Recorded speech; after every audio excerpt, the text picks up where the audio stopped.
Hey Zo, I'm calling your show, 'cause I need to know. Show me which way to go before I throw my man out the door. Okay, hold on a second, Keisha. Just let me ask Ronald exactly what's going on, because it takes two to tango, and I need to hear his side of the story. So she's driving me insane, got stress heavy on my brain. She keeps playing silly games, man, I'm about to bring the pain. We seem to fuss and fight every day and every night. Please give some advice so we can see the light. See the light.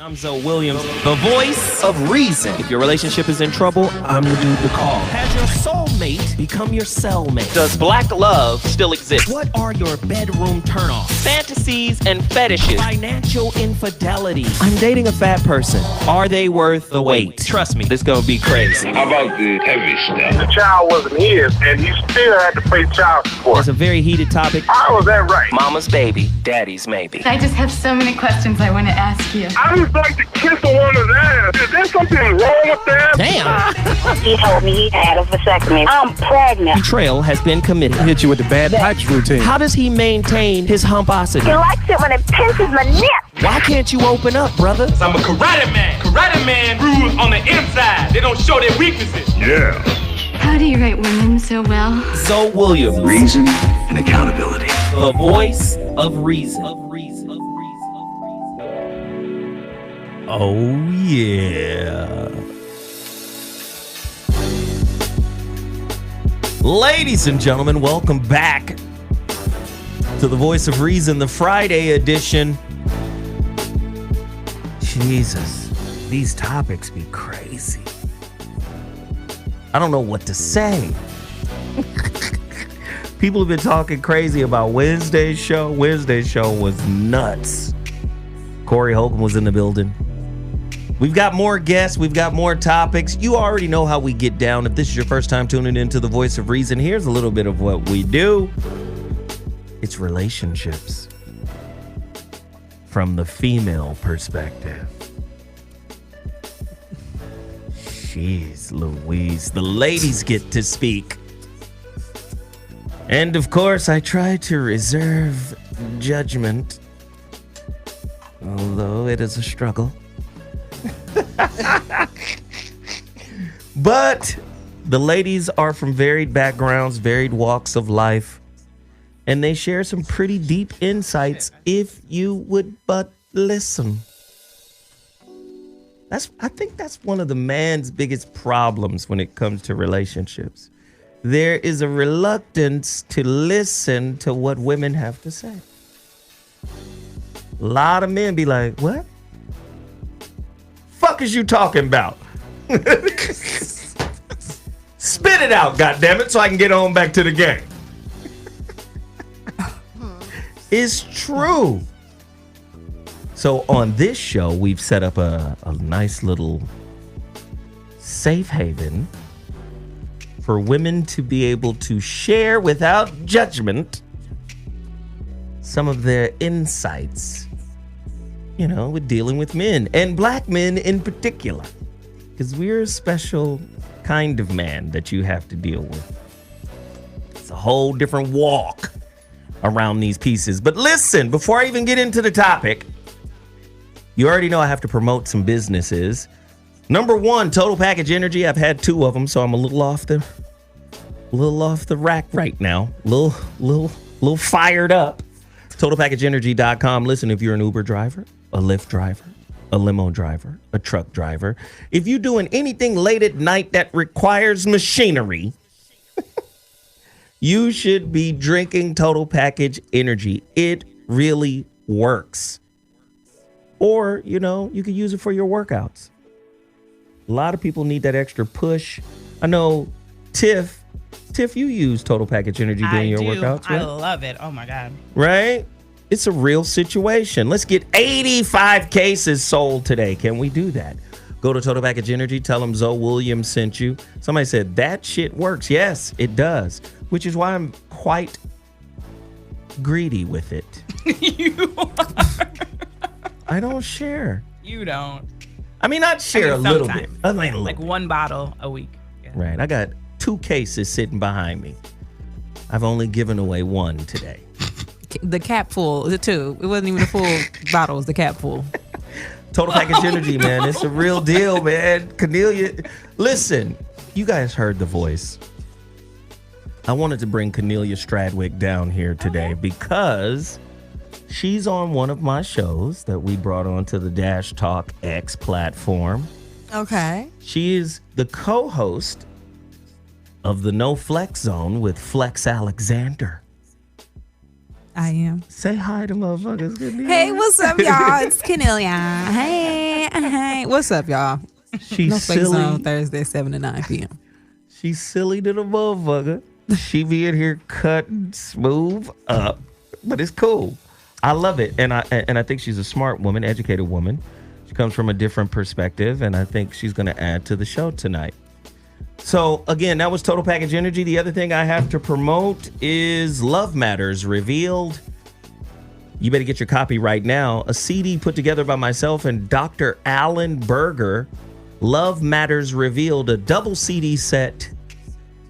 It's a structured conversation that navigates the difficulties of intimate relationships. I think one of my favorite pieces on here, I don't know, Tiff, if you've listened to this, or Mimi, if you've listened to it, but I think one of my favorite sections on here is adjusting at close range. Yes, it's track number 5. Wow. 4 and 5, That's I right. think, actually. That little piece Yeah, right there, 5. that's Hot Monkey Lava. Me and That's Dr. right. Alan Berger put together an amazing CD. Go to my website right now. If you order today, I will mail it out tomorrow. IamZoWilliams.com. Click CD. Order a copy right now. And then, of course, the relationship dismount. How to stick the landing when exiting a toxic relationship is now available on Amazon.com in paperback form. I would prefer the paperback form, but you can get the Kindle. Right? If you have an iPhone, you can go to iBooks. You can buy it at iBooks, all of that. The Relationship Dismount, 12 chapters of hot lemur lava. 12 chapters. At the end of every chapter, there are exercises in the book. You are required to do these exercises in order to move on to the next chapter. If you got a broke relationship, it'll break it all the way so you can get the fuck up out of there. If you've got a fairly good relationship, it will elevate that relationship if you guys read it together. Right? And if you have a great relationship, it'll make it even better. Mm-hmm. The Relationship Dismount, How to Stick the Landing When Exiting a Toxic Relationship. Relationship Workbook by yours truly, ZoWilliams. And now, today's topic. Now, I know there are a couple of women in here with no children. Correct. But that's fine. Y'all seen this bullshit before. I got a child. I got Sharon.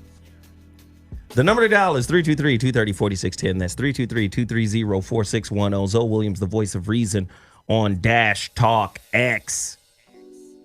Today's topic. We're a package deal. A deeper look at the potential pitfalls of dating a woman with children. We already know there are no pitfalls in dating a man with children because we've built the world. Facts. We get to do what the fuck we want to do. That's yeah. You know what I mean? Like, men get to do shit. It's kind of like, you know how, like, black people can't really talk shit to white people in the sense of you can't really floss on white people because their wealth comes from you. You slavery. Like, you can't like floss on a ball and ask white person like, broke mother. No, that doesn't work. I mean, but they still can't dance. Like, after all of these years. After all of these years. Still. You ain't lying. Can't dance. You ain't lying. That's funny. That's funny. You can't really front. But women can't stunt on men. Really. You're immature ass fucking all these women. Right. What the fuck you mean? Right? We get to say that. We get to say, I'm immature because I got a gang of women. I was praised for having a gang of women. You can't make me feel bad about it now. Right? I hear it a lot.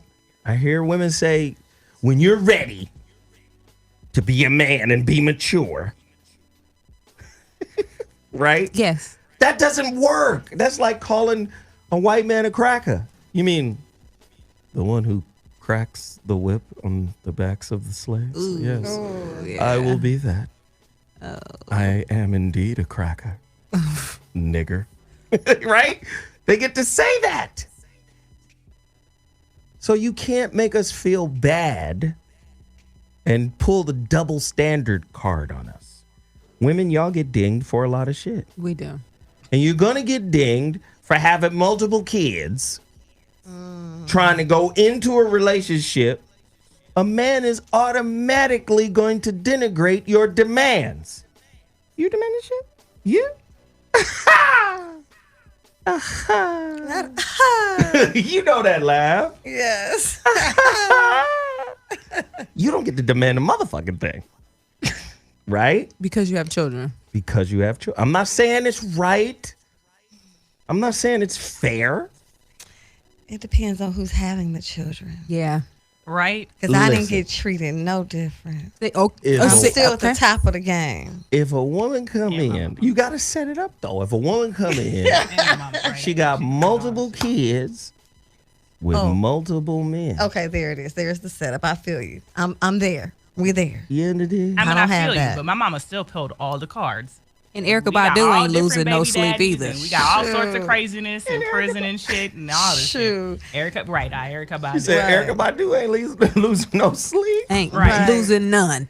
Right. Nah. We want to deal with the stereotypes around. But there are a lot of those. Right. I agree. Should a man deal with a woman with multiple kids from multiple niggas? What if that woman with multiple kids has only a few of the baby daddies on child support and a few not on child support? Okay. The number to dial is 323-230-4610. I've got questions. Where a package deal is today's topic. Dating a single mother. The pros and cons. Let's talk about it. What are the pros and cons of dating a single mother? Call us right now. The number to dial is 323-230-4610. That's 323-230-4610. You're listening to the voice of reason on Dash Talk X. Does it take a grown-ass man to date a woman with children? To fill the void? To step in the gap? Right? But what if that mother refuses to let that grown-ass man discipline those kids. There is a discipline barrier there. Well, for some. Yeah. But is it, can we chime in now? Because I've yes. got. Is this relationship with this man, is the purpose of her bringing him in to be the father figure? Because in some cases, the kids already have a great father. They're just not together. So is he supposed to stand in the gap? Because there ain't no gap. The gap is just he don't live in the house. But can a woman or are we talking about absentee fathers? These are great questions, and I think they should be addressed. The number to dial is 323-230-4610. But your questions lead me to another question. Can a woman have a man, especially in the event of what you're talking about? They already have a daddy, and he's a good daddy. Can a woman have a man unto herself, right? Like in that situation, you got multiple kids. I see the callers. You got multiple kids, but can a woman have a man? No, I turned the music down myself. Could you stop bothering me, Darren? Jesus. He just doing this job. I love Darren, but Jesus. Right? Can a woman have a man unto herself? In other words, he's just here for me. He's not here for y'all. Especially if they already got a good daddy. Dad is good. Dad is straight. Do we live together? I'm saying the relationship is progressing. Oh, so we're not serious that much. Right. Okay. But even if you move in together, I love that wrinkle you threw. Even if you move in together, if dad is on point, if dad is solid, y'all just not together. Does the woman get to have the man to herself? How does that work in the family dynamic? 323-230-4610. Tiff disagrees. Speak on it, Tiff. Well, it just doesn't work in general. Like, as humans, we relate to each other. So to have the idea that you're going to be a mother and you're going to have this isolated being that's not going to interlock eventually with your children is beyond selfish. It just is like illogical in regards to a humanity point of view. Wait a minute. Like, that doesn't make I sense. just painted a picture here. The picture is dad is dope. Yeah. And the kids are happy. Right. Shit is good. Do you have to integrate this man who's really there just for you because he doesn't really have a gap? Cornelia? I think that you do have to integrate because if the child is mine, that child is an extension. Now, integrating what part is we don't have to integrate him to be daddy. He can be like, let's say we're just dating and I don't have kids. So I'm just going to assume with this. If I'm dating a man and I have children and they have a great dad and me and this man at first, we just kicking it. It don't matter if you know my kids or not. We just kicking it. And I ain't about to bring you in front of Rashad and them. Like you just ain't gonna be hanging out with the kids. However, if I plan on making this relationship something where it's gonna last and something where we're gonna actually build a life together, a part of my life are the children. Now, that means he ain't coming in to be their daddy. He's coming in to be a male figure in the household that can maybe provide some sort of guidance or show the kids that he's loving on their mama, but he's not coming in to feel a void because there ain't really no void. But he does have to interact with the kids. What's his role? Stepdad. He's stepdad.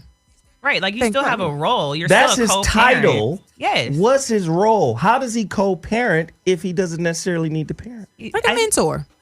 I like it. Yeah. Here we go. Like a mentor. Like if you gotta, people have mentors at school, but they have a daddy at home. You go to school, your counselor or whatnot, they can give you guidance day to day, give you the tools that you may need at a certain time.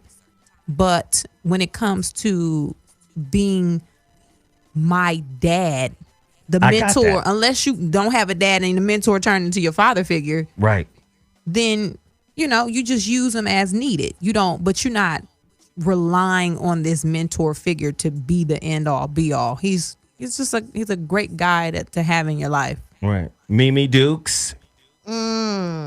Well, I think it just depends on what type of relationship we're talking about. If we're just getting to know each other, you don't need to know my kid. I mean, my kid, we're not getting serious. My kid doesn't need to have all these uncles and introduce this one, that one. It needs to be something substantial where I feel it's going somewhere in order to meet my child on some other kind of level. Now, if I ran into you at the mall or we're out having lunch and I see you, that's different. But to bring you to my house and have you in my child's life, that's really not going to be happening. And I didn't allow that to happen as a mother. So I definitely wouldn't do that. Now, if we're getting serious and things of that nature, to love me is to love my child. If you don't love my child, now my child's a butthole or something, then I get that. Then I get that this is a difficult task. She's a butthole and you trying to love her, but she throws dirt rocks at you. I mean, it's hard. I get that. So those types of things could be difficult if that's the type of child that's being raised. But I think if you're a human being and there's a child in the house that's 8 months old, 10 months old, and is running around learning how to walk and crawl as a human being, you should be talking, laughing, keying with the kid, just finding some way to interact with that child just as a person, I believe. You know what I'm saying? So I think that there's going to be some sort of relationship. You may not be daddy, but they know you as part of their life. You may have taught them how to take the first steps. You might have taught them how to walk their first dog or to, ride a bike, because the real dad, he may see the child every other weekend. So her weekend, she has the bike at her house. He's showing her how to, ride the bike. So I think that there's different areas you can help without actually acting like you're the other parent. I think that in ways you do that, if the other two parents are making a decision, you step back and let them do that, because you're the other parent. Right. You get what I'm trying to say? Yeah. But as far as being there, I think if the child has a jogathon and you've been showing them how to jog, I think you probably will go to the jogathon and pay for them to run and be a sponsor. Okay. You know what I'm saying? So listen, you're listening to the Voice of Reason on Dash Talk X. I'm ZoWilliams, the voice of reason. The phone lines are fucking retarded right now. You already know the number. The number to dial is 323-230-4610. I'm going to be getting the calls really quickly in a quick moment. But let me deal with this. What if you dealing with a man that is everything you've ever wanted? Swipe, presents, but he don't fuck with your kids. Well, you gotta go. Yeah, no. But in which type of way? He ain't fucking with my kids. In other words, he's like letting it be known. No, he just let you know I don't do kids. I fuck with you. I don't do kids. I'm not into them. Don't expect me to do nothing around them. I'm just here for you. I wouldn't fool with it. And again, that man is telling you what it is up front. Up front. If a man tells you that he ain't fooling with kids, he ain't fooling with your kids, he don't like kids, he don't do kids, he don't do kids. So you can have your child around him all you want, but he came in, he led in and felt the need to lead in with the fact that he ain't gonna be fooling with your child. So that's it. That speaks volumes.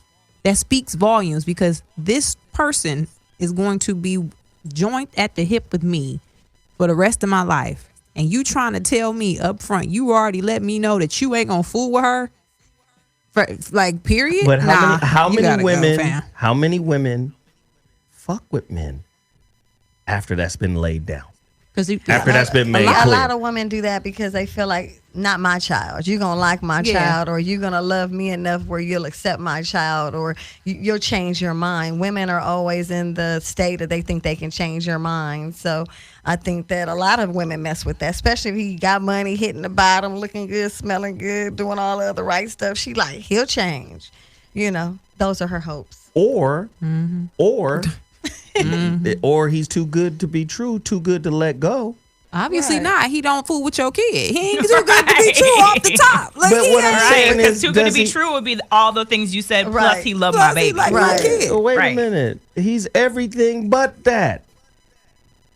If you have a child and the man you are interested in is not interested in any capacity in your kid, and that kid is going to be with you, what if he has a legitimate argument? Okay, and what's the argument? Which would be? Children equal debt, and I don't want to incur your debt. I want to fuck with you. Okay, so then when he says that, then I'm going to have to really give him the side eye. So being introduced to my child doesn't equal to you any debt. You don't have to give her anything. You can just say hello, give her a hug, Hey, you like, know what I you mean? go- Ask her No, how he school Let me cool. get was. some, like He a cool 4-pack on of all of nuggets that. at Chick-fil-A ain't gonna put you in the whole fam. He Right. cool on all of that. Okay. The nuggets. All that ice cream. He's not down with the private school, the tuition. He's not down with the braces. He's not down with all the other shit. But he's down with little things. Like, oh, she need a Happy Meal? I got Who is this man? Okay, Who is where this man? is And he? also, who is this woman? I don't know a lot of women that expect men that maybe they're just talking to or they haven't been with for a long time to incur those debts for their children. What? So again, I might fuck with other women. Mind you, I'll preface that, but none of my single female mom friends would expect someone, I would say, short of 2 years to even start taking on financial or burdens like private school tuition and fucking braces and stuff for their kids. Private school, I just don't know those $30K women. a year. Mimi, am I Right, am like, I I just living don't in know those women. Am I living in a fantasy world? Do these women exist, Mimi? They do They exist. do. They exist, and some women expect you to, save them. So whatever's going on, real. the Right. tuition, whatever it is, they want help. You feel me? So every woman is not like that, clearly. Right. And I'm not like that, but I know some. And I know some women, they actually think you owe them something. It's not just like, can you help me? You owe me. And like, where is it at? And so that's a whole nother way of thinking. It's almost disrespectful because you actually expect something, and then what are you doing to receive all this? They throwing Like, a little who are cooch. you? They think give him a little But- cooch, and but they're like, it ain't I even need all 30K. that. Yeah, but it ain't even all that. You Yeah. feel me? You feel me? I was gonna say, Mediocre. I don't even It's- think that's single moms. I think that's just a certain kind of woman in general we talking about now. well, see- exactly. But see, we've had these What- conversations before. But those certain type of women have babies, so they still Exactly. have the attitude that you're talking about. Correct. You Right. I feel me? agree. That's what I'm saying. Yeah, like, you I feel get me? it. But see, we have these conversations oftentimes, and we make it seem you like think? this woman is some type of mythical woman that lives in a cave somewhere. I posit that this woman is in the majority. Just the way women are socialized in America. I feel you. I feel you, and you're right. They do exist because I'm imagining you have a child. The child's father is not there. You meet a man and he cares about you. He has the financial means and he is trying to build something with you. Right. Over time, you're like, well, I need help with my kid because I want him to go to a better school because the schools in our neighborhood are bad. Can you help out? And if this man has been down with you for 3 years, I can see you feeling like, well, you've been down with me this long. You said you love me and I have the baby, the kid. So help the kid. However, if he is like the man that you said and up off top, he said, I'm not fooling with that baby, then That's he's not going to pay for it. But I can see how you can get caught up in that because y'all be looking us in the eye telling y'all love us while y'all tongue kissing us. And then when stuff go down and it's time to make moves and y'all be like, well, I ain't paying for that, baby. But I'll buy you some McDonald's. Right. Exactly. But shoot, if he's doing it for you, all you gotta do is say it's for something else and buy what you want to buy. Oh, okay, shit. Just hand Here me we the go. Telling all of the stack, truth shoot. today. You know what I mean? Just Here hand me we the go. stack. Shoot, I'm gonna buy it for my baby anyway. Okay, you can't stop me and my baby. What? Lord have okay, mercy. we just got superpowers now. Ladies and gentlemen, welcome to the Voice of Reason. I'm ZoWilliams here on Dash Talk X. The phone lines are cracking. We are having a great conversation here. The package deal. Dating women with children. What are the pitfalls here? Jesus. Are there pros and cons? Can you guys name one pro before I get to the phone lines? The number to dial is 323-230-4610. One pro. Name one good thing that can come from a man dating a woman with multiple kids. I have a friend, I don't know about multiple. I have a friend who said he didn't mind dating women with children because he's very busy, works all day, all night. He's one of those people who the phone ring and he like, is it some money? He's one of those types. The level of requirement that comes with a woman with children, he preferred because she got the kids to worry about. She got her own life. She's trying to manage that child's day to day. So when they spend time together, they're spending time together to spend that time together. It's not like, where you going now? What you about to do? I ain't doing nothing today. You want to lay up and do all this stuff? No, she got stuff to do. So he actually prefers dating a woman with kids because she got her own schedule and it don't have time to worry about why he ain't with her all day. Jesus, I don't know if I agree. I think women, especially sisters in particular,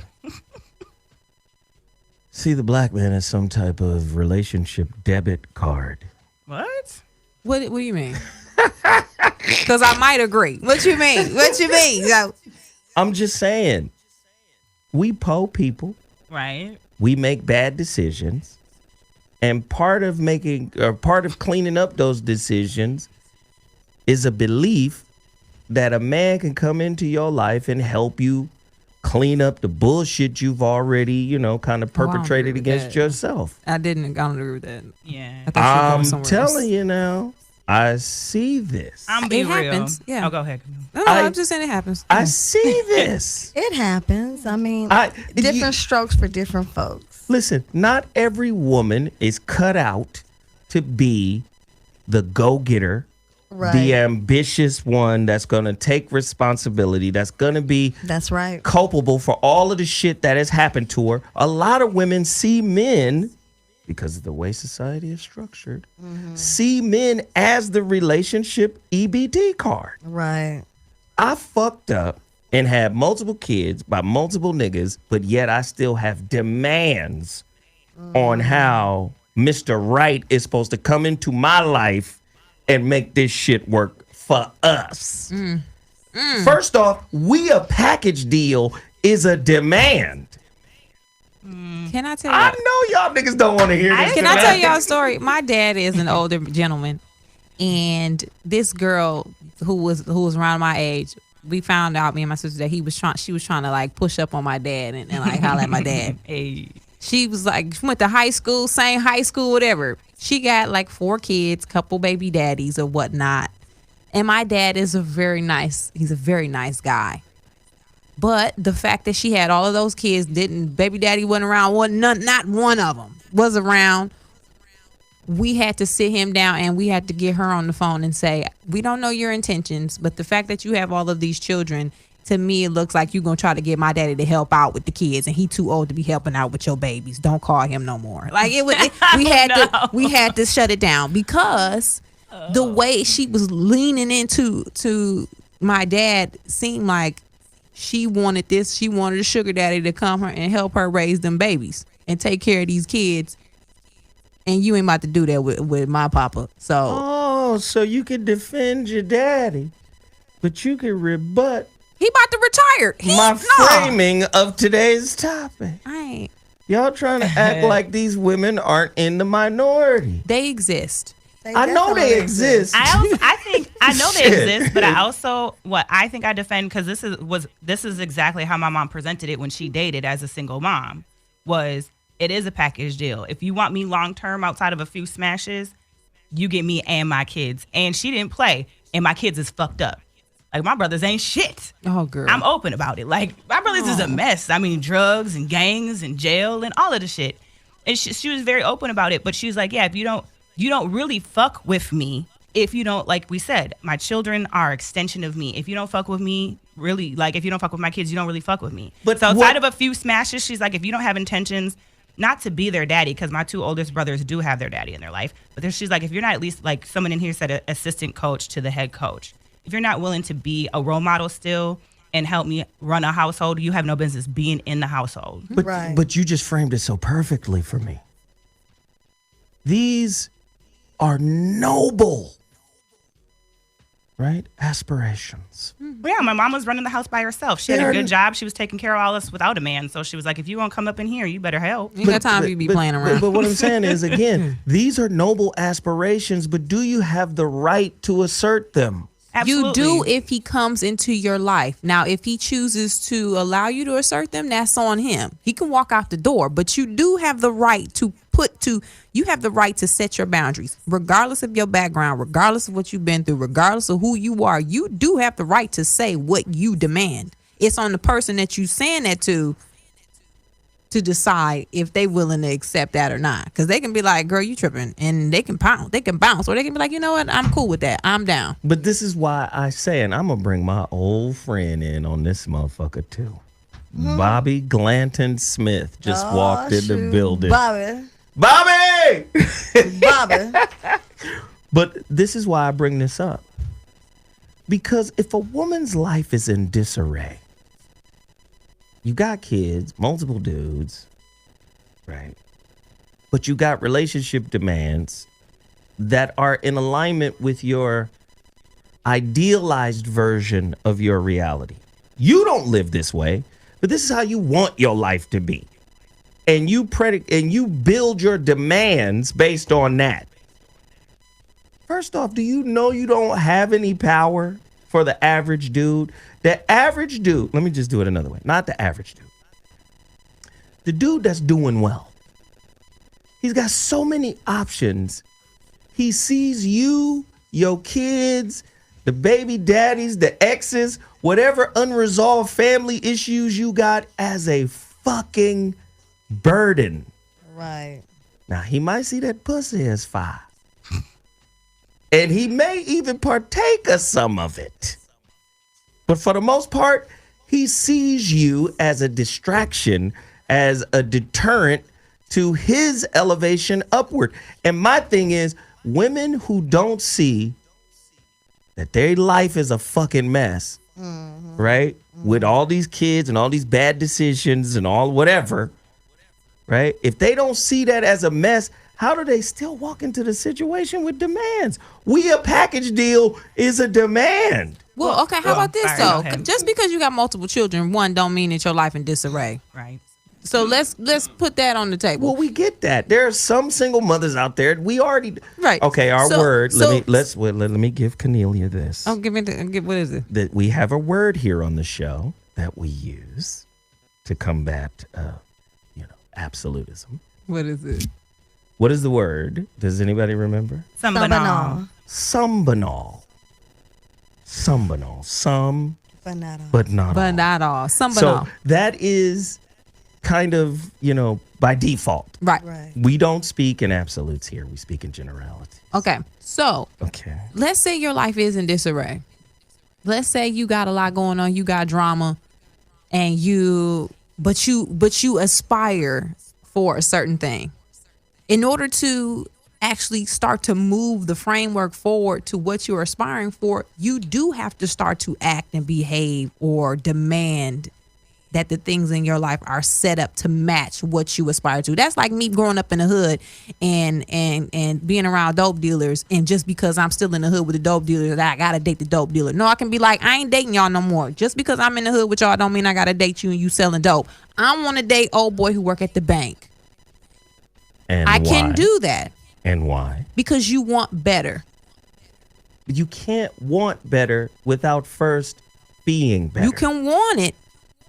You can want better without being. Hold on. This is where we are, Cornelia. You can want whatever you want. Black women want black men to date their aspirations as opposed to dating who the fuck they are. We date, we want who y'all say y'all gonna turn into, and y'all want us for who we are today. Do you see the problem? I'm just saying, you can have aspirations. I understand it. If you set boundaries just because your circumstances don't match the boundary, don't mean that you shouldn't at least attempt to set a certain boundary. How else are you gonna get there? If you're demanding something, you don't have it. Well, here's my issue. If the premise of the show is that we attract what we are, or a reflection of ourselves, these men that are coming in these single women's lives are a reflection of that. So this man never really is as good as he thinks he is if he already finds himself in a relationship with a single mom. So that's the premise right there. You ain't really whatever the fuck you think you are because you fucking with me in the first place. Mm-hmm. There you go. Facts. Hold on. I just want to yell out facts. That wasn't like loud. That sounded close. That sounded close. There's a lesson for both of us in this exchange. Right. So There's a lesson. Be in it. Right. There's a lesson for the exchange. And I think for a lot of men, there's a great opportunity, right, to be a leader, when a woman has children. Yeah. Right? There's an opportunity for leadership. There's an opportunity for mentorship. And I think that's what a lot of those kind of relationships bring forth. Like if you're in a blended family, it requires a man to stay a man, to be a man, but also to play his role in that situation with that woman's children. Right. Because a lot of times a woman will create a boundary that only allows that man to interface, interact, discipline, mentor those children to a certain degree, especially if the daddy is a good daddy. And sometimes when the daddy is a bad daddy or is absent altogether, a lot of women compound the situation by not letting a man be a man in that situation. When you know these motherfucking kids need direction in their life, they need somebody to step in and fucking create this direction or impose this direction. But a lot of women be like, these my kids and your ass is here for me. You're not really here for them unless I ask you to pay for something. I know y'all niggas want to play again, right? They exist. And that is a scenario. Yeah, but again, that's a reflection of that man who finds himself in that scenario, right? Like if you're in a relationship with a woman who has made it clear, like, you fuck with me until I tell you fuck with my kids. Well, what does that say about that man? What kind of man are you projecting? I don't see that being an alpha male. An alpha male is not going to be in that situation. An alpha male who finds himself in relationship with a single mom is going to be like, I'm only going to be here if you let me step in in a certain way and be this certain kind of way. I ain't going to contribute financially if I don't get to be this way as well. My stepdaddy whooped all of us. But you got to do it both ways, Tiff. You got to do it both ways, Tiff. It's not just a reflection of that man. It's a reflection of that woman. Well, exactly. Right. Like if she ain't shit, that's still a reflection of the dude. You kind of ain't shit too then. Yeah, because a lot of times women hand-pick motherfuckers that they can mold, that they can control based off of what they get out of the situation. Right, but that's where I kind of feel like you can't really claim being the victim if you a beta letting a bitch run you. I'm just going to say it. I'm going to use the proper language. If you letting a single mom run you and use you in that manner, what does that say about you as the quality of man? You ain't asserting yourself. You're not making it known that you need to be a certain kind of leader. You need to run a household a certain kind of way. You're making it known, okay, I will just give you money and not have any responsibility with what you do with it. Or in addition to that, if you aren't that type of man, to even get to the conversation where we're talking about what are you going to do for my children, that means you've been there long enough to know me as a person. As soon as you ain't meet nobody at Starbucks and you like, oh, what's up? I got a couple kids. What you gonna buy the kids something? We ain't coming out the gate like that. Right. You been over. We done kicked it. We done went to the Cheesecake Factory. We done went to the movies. We done dated for an ample amount of time, and he knew she had that many kids. So if you got to the point in a relationship with a woman where she expects that kind of financial burden, then you've been there long enough to put yourself in a situation where you're tasked with that. Because Tamika ain't asking him on day 2 if he gonna pay for private school. And even if she is, that says something about her up top. You know what I'm saying? Ladies and gentlemen, you're listening to the Voice of Reason on Dash Talk X. Oh my God. Is a woman with multiple children wifey material? Yeah. Get to your phone lines. The number to dial is 323-230-4610. Once again, 323-230-4610. Oh my God, today's topic, we're a package deal, a deeper look at the potential pitfalls of dating a woman with children. My homeboy Bobby Glanton-Smith is in the building. BG, what up? Let's get Bobby on the mic. Can we get Bobby some headphones and let's get a chair? Let's get him in here because Bobby got insight on this topic and he got a couple of things to promote. This is my OG homeboy. We ain't seen him in a minute. Let's get Bobby on the line real quick. But before we do that, I want to remind people, Total Package Energy is what's got me turned up right now. Go to totalpackageenergy.com. Tell them ZoWilliams sent you. And please, please, please, let's get to 80 cases today. It's more than 80 people in this motherfucking chat room right now. Let's turn up off that Total Package Energy. I want to say what's up to everybody in the YouTube chat room. Hey, Dash Radio listeners, when you hear me mention YouTube, just understand that there's a live broadcast happening right now. And if you were to go to my YouTube page, that's www.youtube.com/the ZoWhat Show. You can see all of the beautiful women in the studio right now. You can see everybody in here. We in here turned up, having a good time. Yo, this is who I'm talking to. I'm talking to the YouTube right now. There's a live chat going on. And I want to hear from everybody in the chat room. Hit the like button, hit the share button, and hit that super chat button. It's Friday. We need that hella support. Don't play with us. Let's make it happen. OG Bobby just entered the fray. Now, Bobby, really quickly, good brother. Always good to see you. Always good to chat with you. You got something to promote real quick, and then we're going to jump back in the topic. I want to get your perspective on the topic, too. But, Bobby, what do you have going on that people need to know about? Well, first of all, thanks, though, for allowing me to be in the space. Sunday night at the Globe Theater downtown, a group of brothers from Pacoima are honoring several really great people, men and women.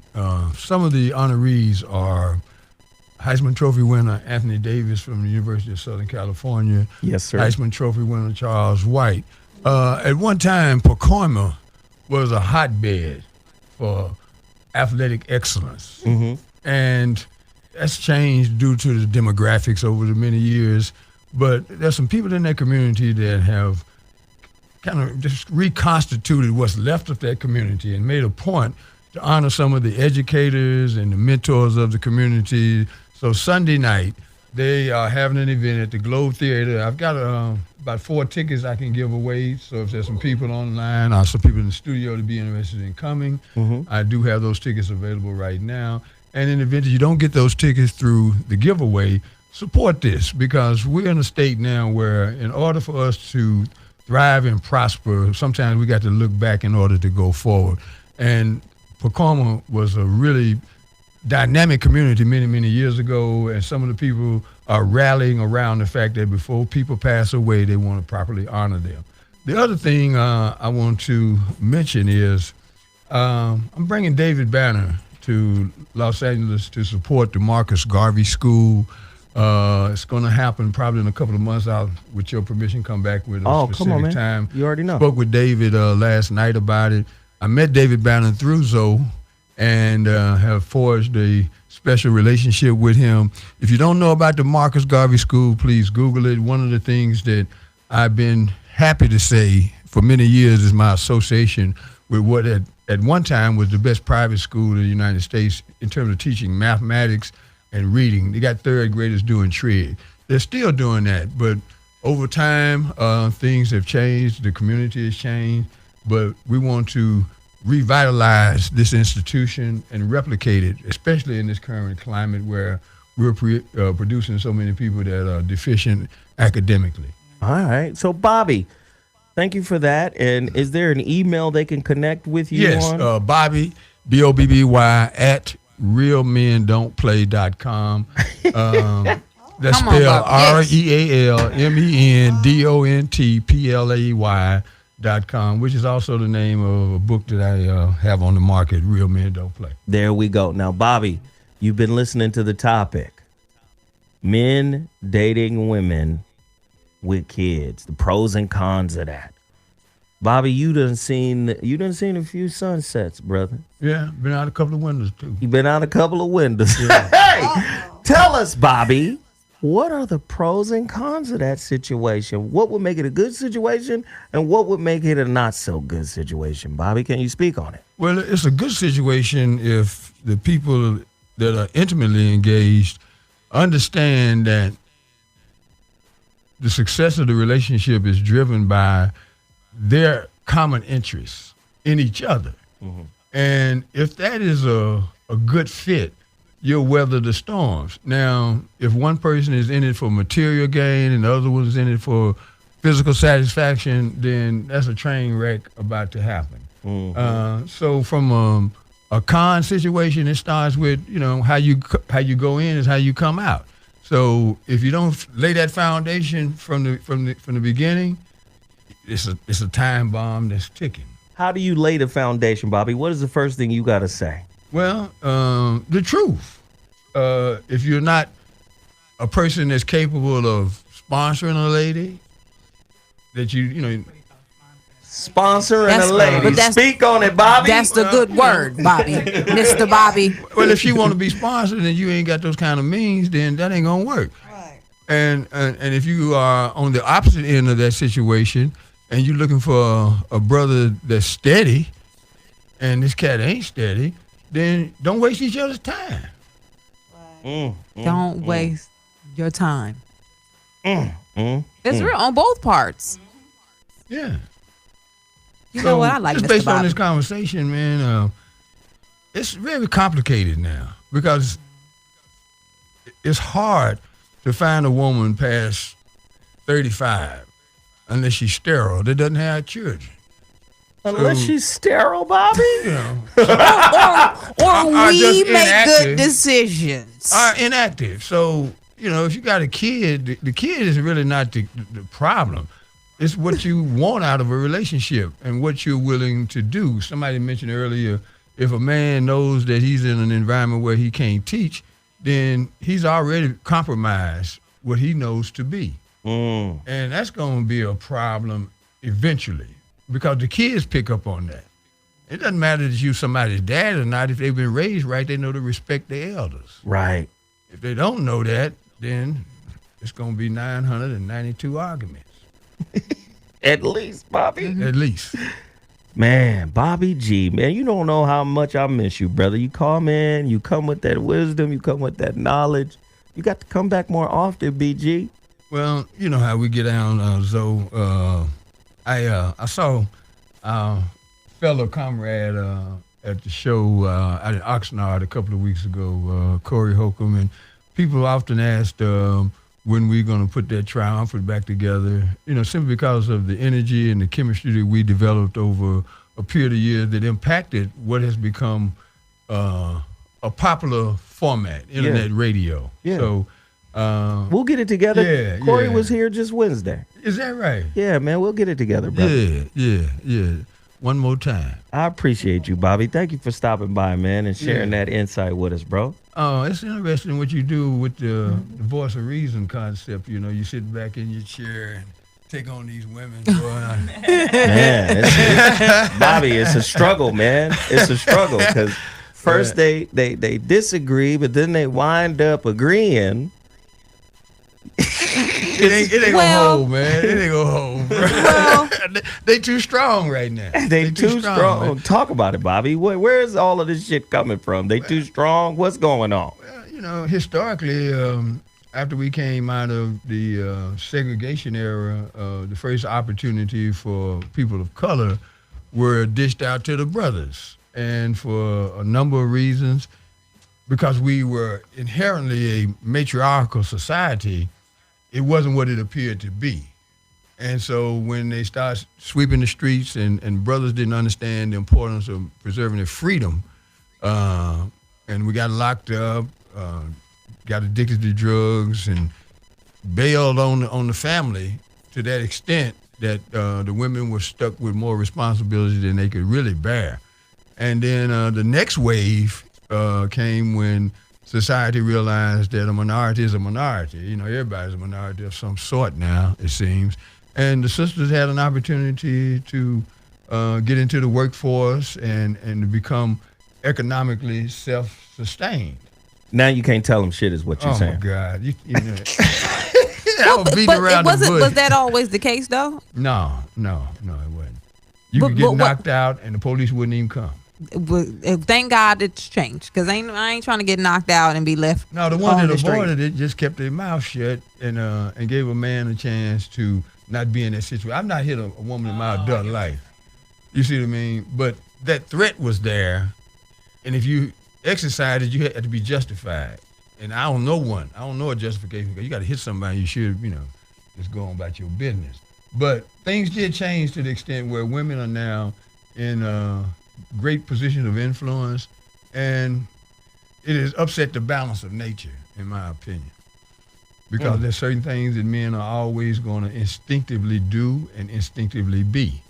And the same holds true for women, even though they were thrust in positions where they had to provide, nurture, protect, and all of that. That's too much for anybody. Do you think those instincts are changing? Not in the core. On the surface, yes, but not at the core. You know, people fight that because it ain't easy to do. Because if we continue along that path, y'all gonna start dying fast. Ooh, that's what happened to us. Well, you know what they say, when a woman gets married, it decreases her lifespan and it increases demands. So since when? Well, stop asking for marriage. Shit. A lot of women are. Well, that's good. God damn it. They're not asking. You know?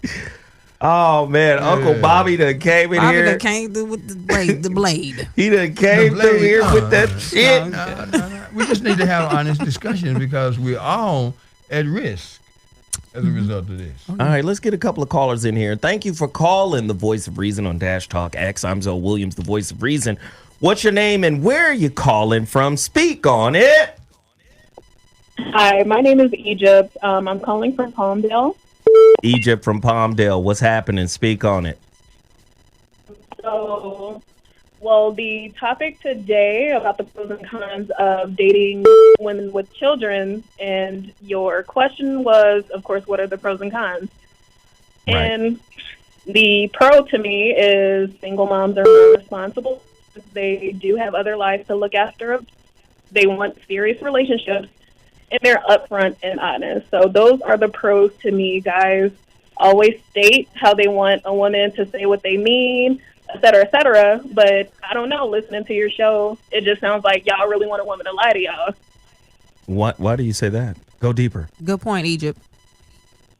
Because when a woman isn't up and honest, like, okay, so the main problem I'm hearing is you guys don't want to be resourceful. But you guys want vagina. Like, that's our resource. We work too. So we have resources for money. We have vaginas, our resources. We have kids to take care of. And when we tell you this, like, oh, like, I have children, we're a package deal, you need to at least come equal or come better. That's a problem. Wait a minute. What just happened? Okay, so let me just frame it another way. For the average man, black man, that's doing okay, you coming with kids and demands downgrades your wifey, I guess, grade, your wifey grade. For most men that are doing okay. Like, most men don't want to come in and say, what's going on here? Did I have to take care of these kids, or you have these demands for taking care of all of this situation? Wait, I'm here for you. I'm here for what she called her vagina. What did she say? It was a resource? Resource. Mm-hmm. It is a resource, just like penis is a resource. No, it's a weapon. I don't think it's for most black men. Like, that's not. A vagina is only a resource if you take care of it. If you've managed it well. That has nothing to do with anything. We're talking about the pros and cons, are we not? Yeah, we are. And I'm saying for the most part, men see you coming in with a bunch of kids, with a bunch of debt. Your life is out of order to him. He sees that as, you need me to clean this up. What blows me is that you speak in general, not absolute. But your examples are about absolute situations, it seems like. If you're talking in general, that's not the general. Who is this? That's not the general for black men. It's like, who are you to determine that? What I'm saying is the average man. Let's go back to the average man who. Hold on. The average man who is doing well. I'm gonna let you have your opportunity to talk. Don't talk over me. I'll let you have your opportunity to talk without interruption. The average man who's doing well is gonna see that as, I have to take on whatever burdens she has. Even if it's, take the kids out of it. Say it's student loans, because that's what relationships are predicated on now. Money, economics. Say it's student loans. So you come into the relationship, you got $150,000 in student loans. How are we gonna get a house later on? But can I point? Can I point out though? and this is just me dating and being out here now and being a woman of a certain age that is accruing and scooping up things along the way, experiences, whether it be money or whatever. Mm-hmm.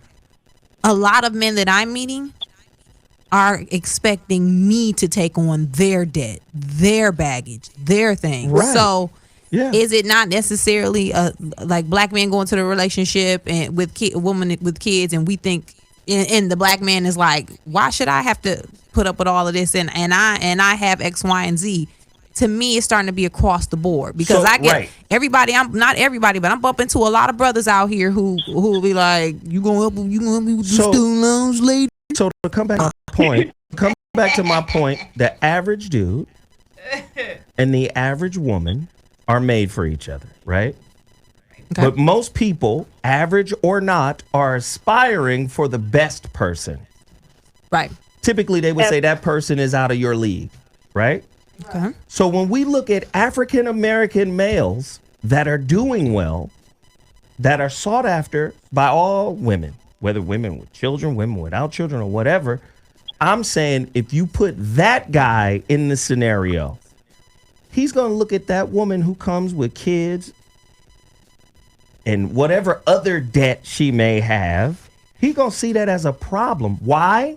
Because he has options. Why would I settle down with this situation and it's in disarray? To him. Do you understand what I'm saying?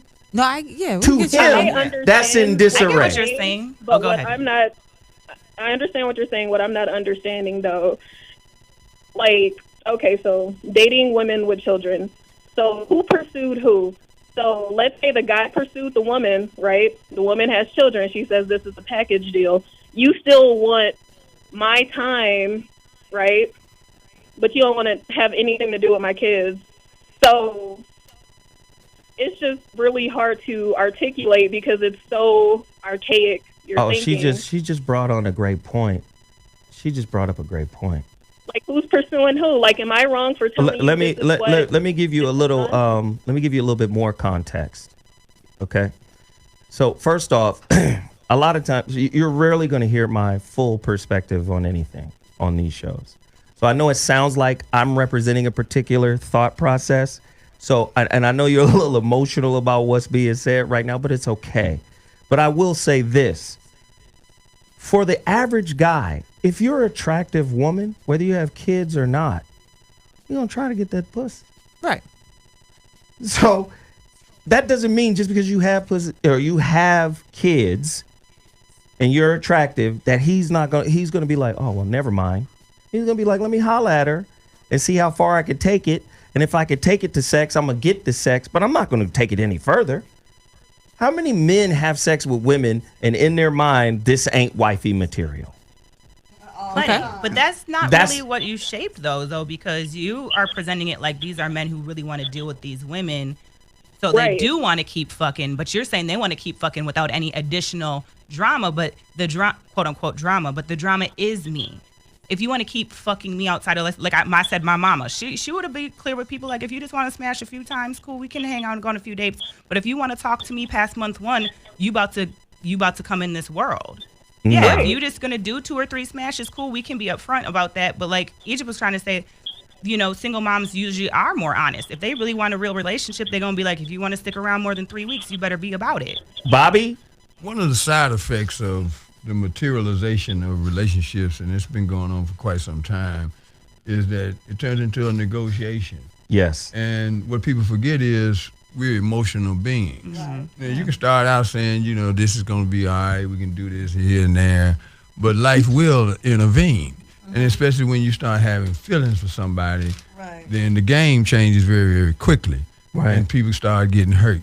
But I was thinking about now and then, like, there's some exceptions to these rules that we're talking about. Derek Fisher, for example. Oh, yeah. Now, he stepped into another man's house and violated. In the worst kind of way. Because that circle that they deal in that we consider elite is some of the sickest stuff. It's like a circle, the Kardashian thing and all of that. And people going in and out of relationship with that familiarity of being entertainers and celebrities or whatever.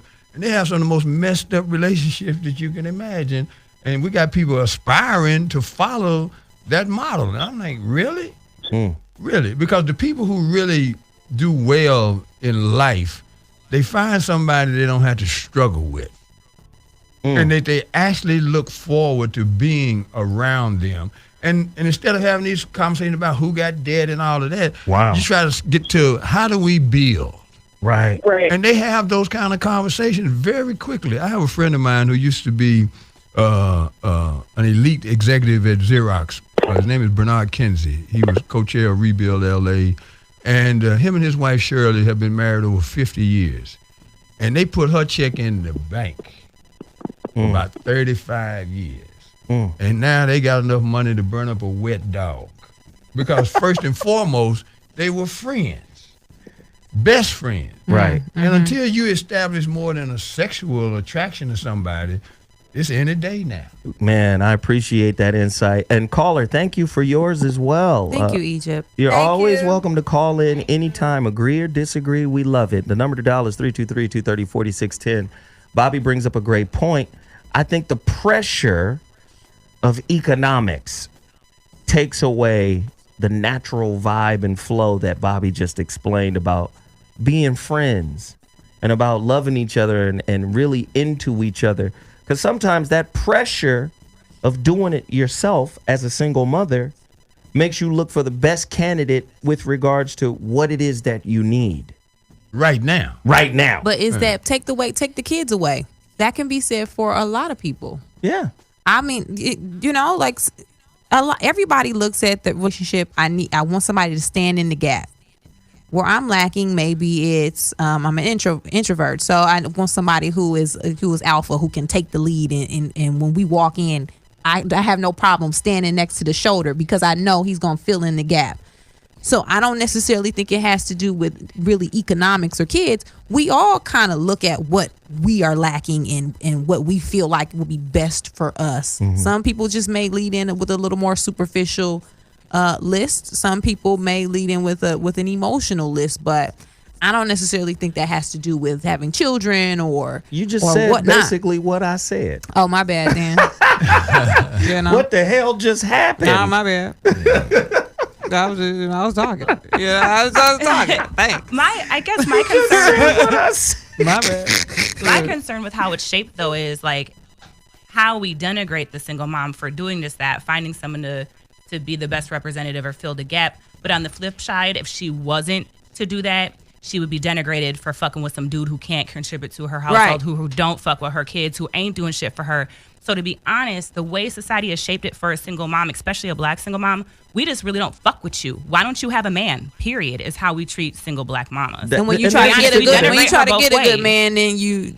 Well, what is a good man? Right. Somebody who. Let's talk about it. And that man Zoe's talking about, the good black man who has resources and options. Tone Talk would say it. That's like 3% of black men. Where he at really though? The likelihood is, as a single black mom, I'm probably attracting another black man in a similar financial situation. He probably got some kids and child support, and he probably making medium wages. The likelihood of me as a single black mom who's this mess that we speak of, and I meet this well-off, great black man, what was the context in which that shit even fucking happened? Like, that's really, like, that's a fantastical scenario in the first place. The likelihood is we reflect ourselves.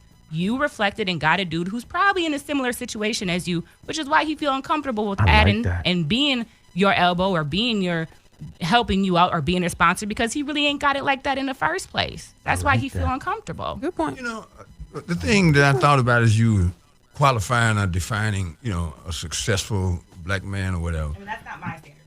I'm just saying, as you quoted that, I see a lot of cats that when they get affluence, they lead with their wallet. And how about it, Bobby? Go ahead, Bobby. They actually step down, especially professional athletes and entertainers. They'll get a lady that he's just purely attracted to, and he's got resources, so he feels that hey, I'm gonna be in charge to the point where I'm gonna get to do what I want to do, and just maintain dominance in this relationship to the extent where she ain't gonna have a whole lot of options unless she's equally yoked. And how often do you see the Beyonce and what's his name, Jay-Z kind of situation? You know, it's very rare. Either way, so people end up getting what they deserve in that sense. Right. So I'm gonna position this question right now. Listen, you're listening to the Voice of Reason on Dash Talk X. I'm ZoWilliams. We're having a great conversation about the pros and cons of dating a woman with kids. If you have some thoughts, some insights, you want to call in, the number to dial is 323-230-4610. That's 323-230-4610. Let me hit you guys with this question. Now, in terms, like we would tell young kids, don't have a child, especially if you 20-something, 21, 20, 19, 18, you young.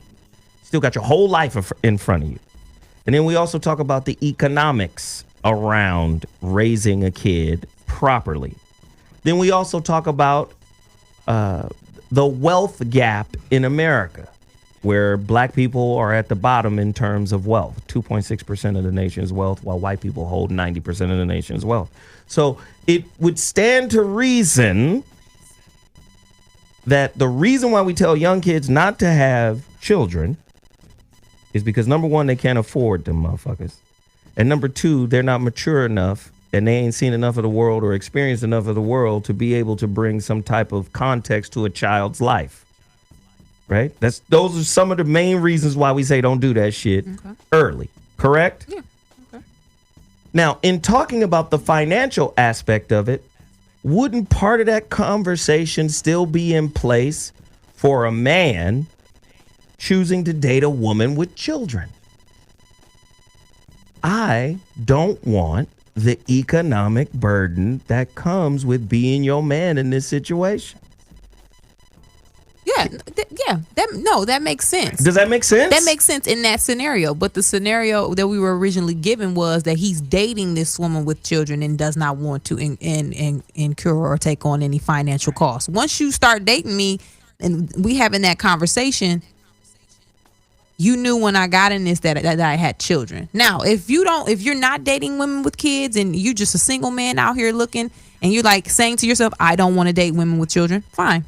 I don't want to take on the cost of kids, cool. But if you are in a relationship, whether it be sexual, emotional, or any kind with a woman with children, and then after you join into that relationship, you decide or you make it known that you don't want to take on no financial cost for the kids, that's a totally different discussion. But because you got it, right. You went into it knowing she had the kids. But that's what we set up earlier when we said the guy says in the beginning. Now, we already know. Guys have said this shit in the beginning.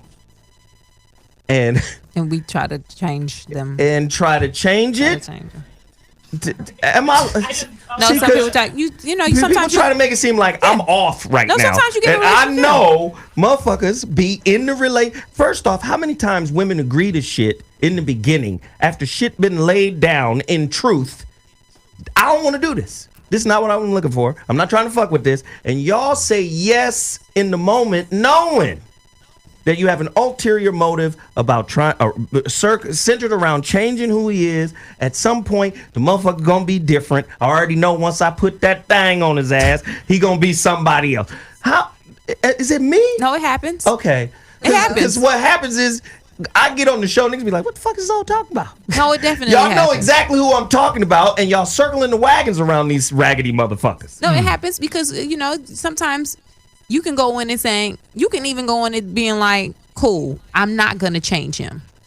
This is what he said, and I'm fine with those things that he laid out. But sometimes men show us, women get attached to who we think you're going to be, who you told us you're going to be, or who we see you to be. Wait. Put that shit in order. You said the last one, which is the most important one. What was the last one? Who we see you to be? Who you see us to be. So you could have told us up front, I don't want to deal with children. I don't want to take on no financial costs. I don't even like kids.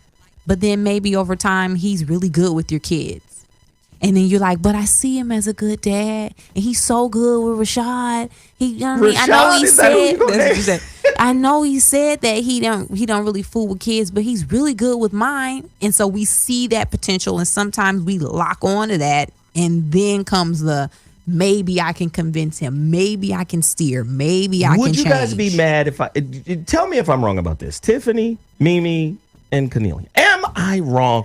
Do women really date the man in front of them, or do they date this idea they have about him? Sometimes it's we know either it's or. sometimes. Either I'm or. saying which one is the most prevalent. I rarely find women who actually date the man in front of them.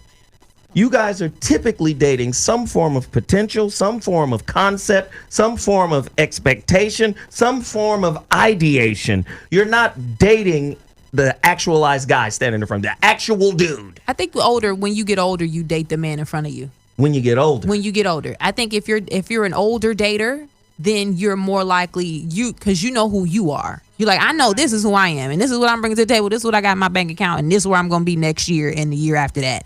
You looking at that man in front of you saying, this is who he is, because y'all older now. It ain't that dream phase, even though you can have dreams and aspirations when you're older, but that whole, like, I'm going to do this, and I'm going to fly to space, and I'm going to be an astronaut. That phase, it's shifted. So younger women, yeah, she'd be like, girl, he said he going to go to medical school. Women are idea daters. They're idea daters. Yeah. This is why potential get your pussy wet. Mimi? Potential get your pussy wet. Hilarious. Shoot, we just said so much. What part of the game you want to talk about? I'm just, I asked that question just a moment ago about women dating this concept over the dude that's right in front of you. Women trying to mold a nigga.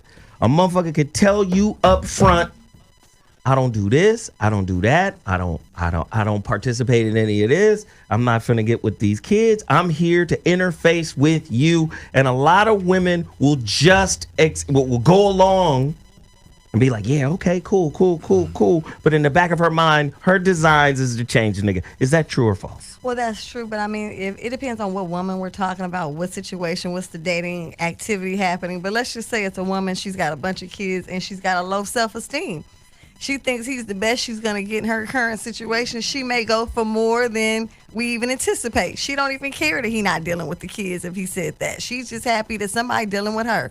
So if it's that type of person. But then there's the type of person that says, hey, these are my kids. You dealing with me. You dealing with my kids. Or there's nothing else happening. But that's somebody of some confidence and that love themselves and say, you're going to accept us as a package or nothing at all. But if it's not that serious of a relationship, then, I mean, we just hitting and quitting, man. You don't need to meet my kids. My kids don't need to meet you. I don't know who you are. And, hey, let's just do this. You know what I'm saying? So I think it just depends on what side of the fence that we are on. And I think women always think they can change a man, but actually he decides when he changes. So, you know, you can't really change him. You know what I'm saying? So that's the wrong concept. Having a baby, don't change it. Making them pay for the kids, don't change it. None of that change it. He is who he is, and that's what it is. Bobby? That may be the rule, but there's plenty of exceptions. Oh, absolutely. Come on, Bobby. Come on, Bobby. Of course. Plenty of exceptions. Some but not. Because I've seen, and sometimes for the better, you know, because everybody wants to be loved and cared for. And the more we get hurt, the harder it is to achieve it. But it never keeps us from wanting to get to that place where you feel that you're around somebody that really cares about you. And it's something that it's organic, but it's also something that you can, your senses kick in. They really do. But it's so rare. And then in some instances, you've been hurt so much that even when you run into a good situation, you'll mess it up. I know I did that a couple of times because I just got conditioned to just being at war. And then I run into somebody that was really just a cool person, and my anticipation, well, it's just a matter of time. It's going to go bad. And we allow other people and outside influences to mess up relationships too, especially women. In this age. Because it ain't that many brothers out here now with their head up. Period. I mean, you look at brothers, they like, man, I'm in bad shape. And that's a state of mind, okay? And I see a lot of sisters running in packs, like wolves. And, Go ahead, Bobby. If she meets a guy that she like, her biggest challenge is gonna be that pack. Oh, well, he got kids. He don't make enough money. He got other women and all of this kind of stuff. And I've seen a lot of women mess up a woman's, opportunity to mate. And it's almost subconscious now. You can't even talk about it. And some of it's economical. When you go to the clubs and stuff, man, I see women dancing with women all night long.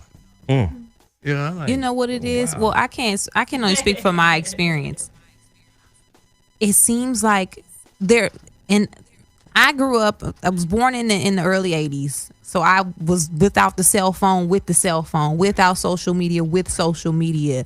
Back in the day where, it was nothing for a dude to be like, here, get your nails done and give you $30. So now to be like, why you gotta get $30? Like I've seen the different things. It seems like when I go out and socialize and I'm like at a party and I'm dancing with my friends, because it seems like the men don't know how to dance with me anymore. Like even to the point where a lot of my homeboys will actively say they waiting for us to go up to them and scoop them up and approach them and to be the pursuer, because they have so many options. So they be like, "What? You want to dance with me? Come dance with me." To me, it feels like you're a bossy shit. in every other aspect of your life. Won't you be bossy on the dance floor? But how would he know? Like, he don't know that. So a man wouldn't know if a woman is bossy if you just walking into a party. No. Listen, if I'm just out here trying to get a cocktail, I'm just trying to get a cocktail. I'm gonna be bossy. You sit next to Bobby. Bobby been around the sun a few times, and he's seen how men have changed versus how women have changed. And it ain't the same back in the day when you used to walk up and ask a woman. But first of all, there was a balance in the music, and that's a discussion that nobody wants to have. But the music changed to the point where it's no longer soulful. You right. That's true. Because the music I grew up with was made for mating. Right. Okay. So you didn't have to be a social person to pick the right song. There we go, yeah, Bobby. That's true. To point her out and say, let's dance. There we go, Bobby. Then when the slow record came on, the slow jam. Everybody didn't run to the bathroom. So they don't even play slow records no more. Definitely don't. Okay. Right. But until it's closing time, they play one song. Right? That get out the club, get your one. And then the women is headed to the bathroom. They don't want to be bothered. Right. They saw that coming too. There we go, Bobby. There we go, Bobby. Can I be real? As a female who goes to the club, who's still young and does that, the reason girls dance with girls is because the music has changed. And it's safer to dance with my female friends than with the dude, because I risk a dude slipping a hand somewhere it don't go, or a dick in the ass, or some crazy nonsense. Wow. They be wilding at the club. You brought it there, and you're right, because of the music is different, and it is so derogatory. It is so vivid. It is so, anyways, vile, basically. Like that. Yeah, like when I want to dance and I want to go out, I am dancing with my female friends, because I'm not in the club to pick up a dude. I'm here to dance with my friends, because if I let a dude come in this circle, who knows what that nonsense is going to bring. Like, it's safer to dance with other girls. All right, let me do this really quickly. That's perspective. Yeah. Let me do this really quick. We got to bring in some callers. The phone lines have been on jack for the whole show. Now let's get them in here right now. Caller, you're on the line. What's your name and where you calling from? Welcome to the Voice of Reason. Speak on it. What up? Oh, Tone talks. Shit. Here we go. What up, Tone? I'm good. I'm just trying to understand overall. Like, Bobby been making points like and I think that one of the things that's interesting is I'm hearing a little echo, but I'm gonna talk through it. You sound great over here. You sound great over here. So keep going. All right. One of the things that's interesting is we keep talking about mating, but then we talking about baby mamas. How many baby mamas want more kids? So what we run into is this reality of because we have so many single mothers in Black America, what that actually signals. It signals something went wrong in the past relationship. And I don't know if it's right now. I don't know if it's been fixed. I don't know what happened, especially if the baby young. Because we talking about children like they all the same age. Like it's just one child and it's a shark or something and it just go out into the wild. Nah, we talking about, is the kid 2 or is the kid 18?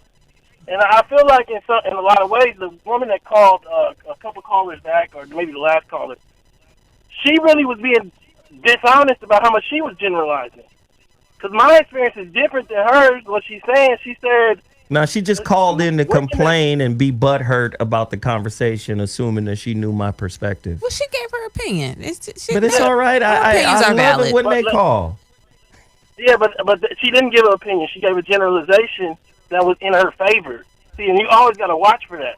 What she said is a lot of things about a lot of things about black women that don't have children inside of her statement about black women that do, and none of it was true on a mass level. What she said is, because you have children, you want more serious relationships. And what data does that show up? What you actually find is that it depends on the age, it depends on the woman, it depends on the region. What you actually find is that if your kid is under 3 or 4, you really ain't even got time for a serious relationship because you worry about the 3 or 4-year-old kid that you got. And I'm not saying that's wrong or right. I'm just saying what I've observed as a black male out here. Now, I do want to say that I think there's a lot of lack of reflection inside of this conversation. Because, I mean, even like Tiff, I'm just going to disagree that women date because black men, it almost sounded like you said men are dangerous. That's why the women don't dance with them at the club. For me, they are vicious monsters. Okay, they're vicious monsters. Okay, yeah, that's why you do it. I think that's bullshit, though. Because, like, I don't think that black men are vicious monsters. I think if you put some tight shit on and you pick the wrong nigga to grind on, then they gonna seem vicious. But there's another dude over there that ain't trying to grind on you. Did you walk past him and he didn't look right, or he didn't have tattoos on his arm, or whatever it was that made you pick the vicious person? Then you classified the whole group. All it's coming back to it. I feel like in a lot of ways where we're at right now is a consequence of extreme wealth calcification. We've talked about it before. You know, black people as a whole come from slavery and Jim Crow. We don't have a lot of wealth. We were locked out of wealth, but we express it through the men. So, like, as a result, you get a girl in the last caller particularly, talking about she just want a cocktail. Well, a cocktail $15. They just said for Uber, you make about $15 gross per hour. So I got to give you a gross hour to make you give me some of your time. What? It don't make no sense. No, I didn't say use buying a cocktail. I was saying I want to hang out with my girls and have a cocktail, just to be clear. But go ahead, I get your point. Okay. Well, generally speaking, I'm saying, well, maybe it's not you that expects the man to buy the drink. I'm saying socially, when you go into these spaces, the club as an environment, and maybe you're not talking about the club, it's built for women. You get in free, the man asks you to dance, then he asks you to buy you a drink, and then you get to reject all those. Well, a lot of men are tired of that right now. They getting to the point where they're saying, I'll just step back. And what we end up with is what Bobby was talking about before, a Sadie Hawkins dance. All the women on one side and all the men on the other side. And I feel like a lot of this that's going on is the teaser that made it all work before is the men had all the money. That's what Bobby's speaking to. So because the men had all the money, it kind of broke all that up. It broke the ice up. Well, now the women got all the money. So when you got all the money, the whole social game changed. But we don't want to change the social game. We want the men to still pay, but I made more than him at work. The middle black family in this country, by the Bureau of Labor Statistics, makes about $35,000. $35,000 for a family of 4. So how do we get to a point where I want a 6-figure dude? How do we get to this point where if he's not making 6 figures, and I'm not saying you guys are saying this in the room, I'm saying socially, then I can't deal with him, let alone somebody that talks about I want a millionaire. The craziness of that, a black young millionaire. So I'm just saying, I guess my point just to bring to the conversation is that I don't think we're being honest, one, about when we're not breaking down the kind of variation inside of baby mamas. Is the kid young? Is the kid old? Did it come from a marriage? Or did it just come from a fling? All this stuff matters. But then we're also not breaking down what it means if that kid is a baby. What it means for your life and whether you can actually commit to what it takes to be in a serious American relationship today. That's all I'm going to say. Wow. Tone Talks tonight, 7 p.m. Pacific Standard Time, live on Dash Talk X. I love it when Tone calls in. We appreciate that, Tone. So can I tell them about the show tonight a little bit? Yeah, man. Go ahead. I got Tiff and Zoe on my show tonight. I wanted to definitely give the Zoe a chance to get introduced to the Tone Talks audience. But we doing something that ties right into this, and that's called social blindness and why we love broken black men. And when I use broken in this sense, we love them strivers. We love that nigga that sold urban life to our family. We love that coastal real estate weird shit. We love all that stuff that makes us feel that the projection of the guy is going to be better than the guy in front of us. And we got to ask ourselves why. And that's going to be the conversation tonight. Well, there it is. Tone Talks tonight after the Voice of Reason on Dash Talk X. We appreciate the call. As a matter of fact, I love bringing in people from the Dash Talk X family. Sitting next to me is Cornelia Stradwick, co-host of The No Flex Zone, Dash Talk X, Thursday nights, 7 to 9 p.m.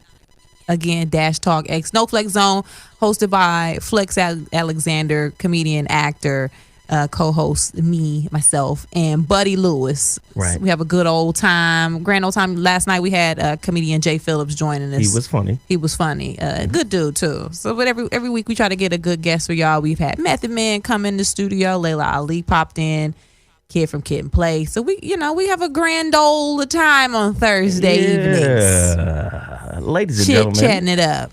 If you're just tuning into the Voice of Reason, we're talking about the pros and cons of dating single mothers. We're a package deal, demanding that you help me with these. Sharon. Can I just chime in? Tone.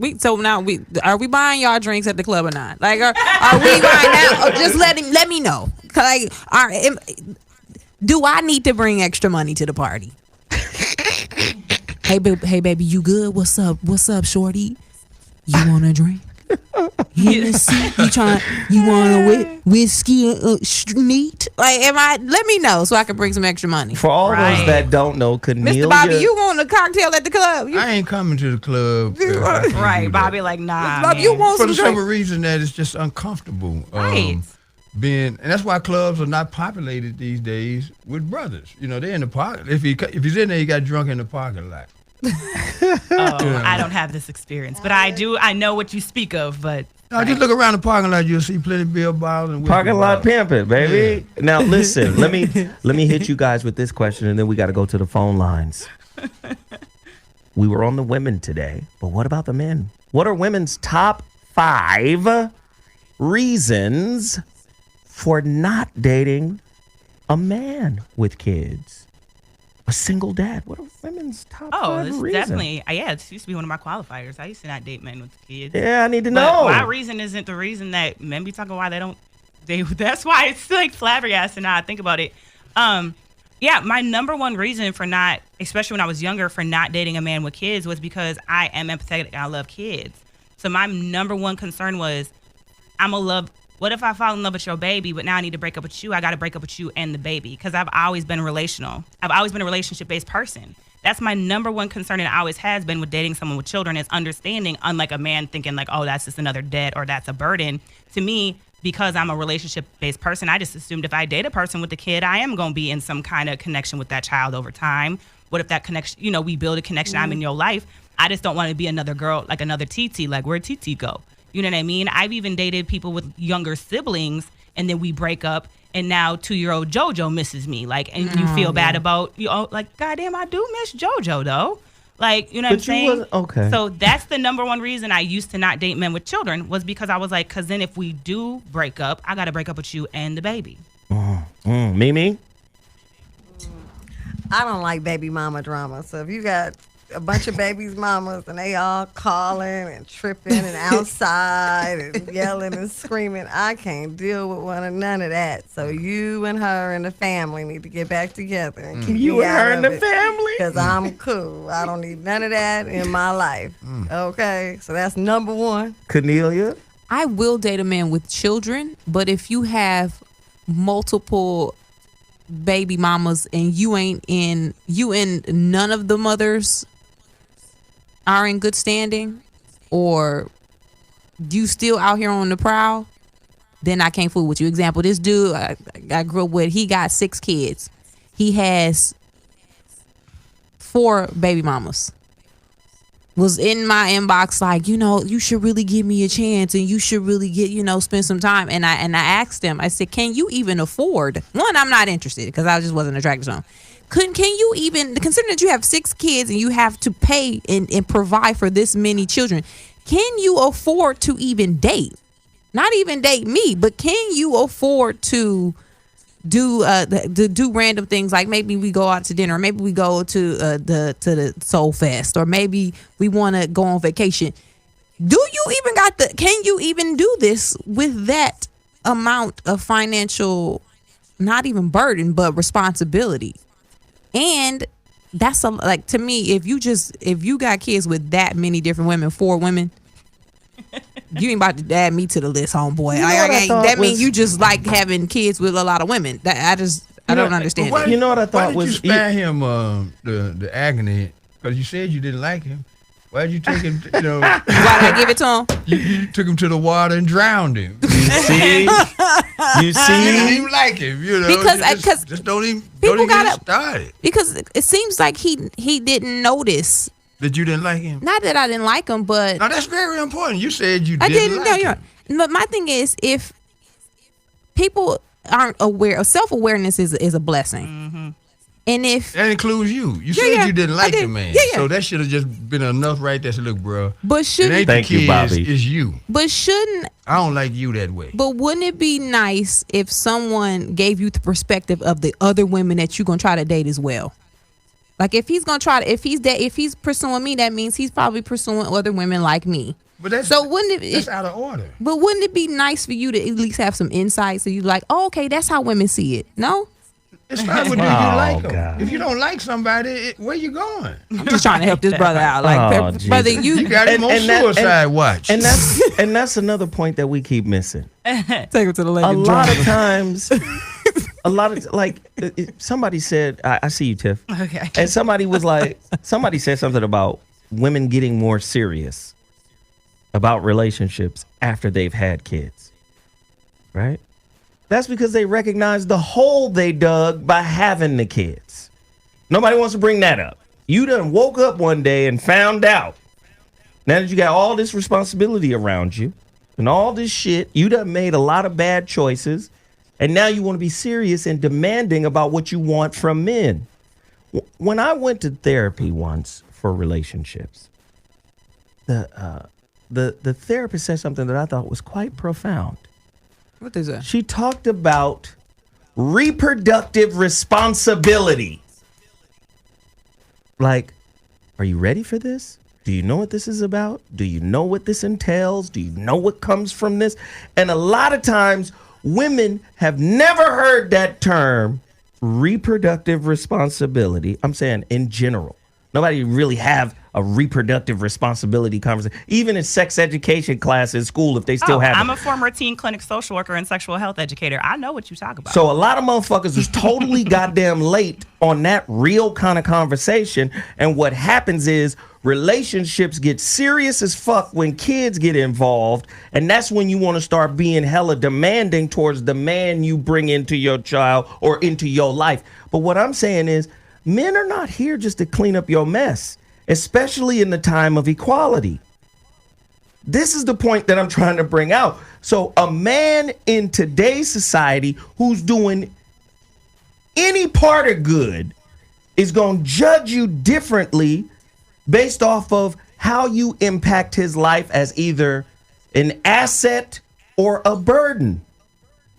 I mean, if we're doing it from the perspective of, I've seen women all the time say shit like, this nigga got $100,000 in student loan debt. Right. Mm-hmm. I can't fuck with this dude. Right. He gonna fuck my whole credit profile up. Well, if you're doing that to him, is he not in his right mind to say, wait a minute, you got multiple kids by different niggas, and one of them kids' dad is on child support and the other one ain't, and you struggling, and you come in here with demands on how I'm supposed to interface and interact? We're not talking about the ideal situation. No, he can say, he's in his right to say that. Right. He's in his right to say that. But if you are already in a relationship and then he throws that down, that should have been thrown down before they decided to be whatever they are going to be. We already covered that, Right. Cornelia. When we throw shit down, how often do y'all just accept it as that's what it is? Some do and some don't. Of course. Some do, some don't. Of course. But no, y'all said are it. in your right. Y'all are definitely in your right to not want to take on that burden or to deal with it. Tone Talk said it right. The man is not your reparations. No, he's not. But I think that where this conversation gets misrepresented is that the woman, in this scenario, the woman is being penalized for and being degraded for a mistake she made previously. And may not have actually been her mistake. Like, that's why when I speak on it, the 3 black women that are my close friends that have this situation, their ex-husbands, 2 of them, and one, baby dad, the baby dad cheated on them. That's why the relationship is over. And 2 of the scenarios, they was pregnant. So, like, to say, like, oh, being a single mom is a sign of how you fucked up your mistakes. Yeah, the mistake was I picked a dud that fucked me up. Yep, I got that. I got baggage. But for her as a single mom, your responsibility is to think forward thinking and to try to be different. And one of those things is to involve a man who is going to be cooperative in your life, to be an accent, right? But Tiff, this is a great point you're bringing up. In a transactional society, in a society that's based on judgment, does that woman get dinged because of those mistakes? And and on top of that, should she not pull back on the demands? Well, let me give an example. I got 2 points. I got you. Track of the third one. I got asked you. Me 2 questions. Because if a man cheats in a relationship and the woman takes her back, right, takes him back, right, it is known that a man is going to have to take a little flack from her. She took him back. Right, both of these girls actually did, and they still fucked up again, and now they separate. But that's the point I'm making. Like, he gets dinged, right? Okay, you cheated. I'm gonna take you back, but I'm a bang on your ass for a little while, and that's normal. That's accepted. Even clinicians will tell you, yeah, you kind of gotta take it because she took you back. You did her wrong. You fucked up her trust, but she took you back.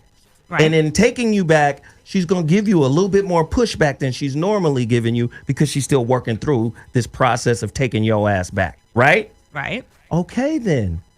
In a totally separate scenario, right, if you got kids, right, it should be seen as, well, I made some bad decisions. This man is going to judge me based off of the society we live in. He's going to ding me for this. Right. I'm not disagreeing that society has taught us to ding. What I'm saying is, especially on this show, we try to teach to be beyond transactional, to get to spiritual, to be better than societal norms. So just because we recognize society dings us doesn't mean I'm ever going to encourage a woman to value herself less. Never. Never change your boundaries. Yes, men might degrade you and denigrate you and see you as less than in the dating pool, but that doesn't mean, mama, that you still shouldn't have your standards for what a good father or possible mate should be in the future. 100%. So, the dating pool, men might see you that way. But again, the kind of black man you is describing is statistically like 3% of the people anyways. So that's unlikely in the first place. So, and relationships are a reflection. When I said I used to not date men with kids, well, in the retrospect, now that I am more spiritual and less transactional, that's out the window. The dude I talk to now, I won't say how many, but it's a lot of kids and it's a lot of baby moms, and we all cool and it's all gravy because we don't make it transactional. It is about the individual. I understand that if I'm going to be part of this team, motherfucker going to be part of this team. Just like the 3% you pointed out, the shit you laying down right now is rare as fuck in women. And I think sometimes that part gets glossed over. With the dating men with multiple kids? No. The way she's dealing with it. Like, she just laid out, to me, a unicorn woman get down. The average woman don't get down like that. Well, and that's the thing, though. And that's where, like, we should be coaching the conversation is, society might ding you for that, but I'm never going to justify that. Because to me, single moms are, for so many reasons. It's not about justification. No, but single moms, for so many reasons, to me, are gods because, black men are getting locked up at higher rates. So, 2 of her 3 baby dads might be in jail. Well, shit, we know for societal reasons, there's a lot going on there. So don't ding me for that. I'm trying to better myself. So of course, yeah, I'm going to try to have different standards moving forward to not repeat the same damn mistakes I had made before.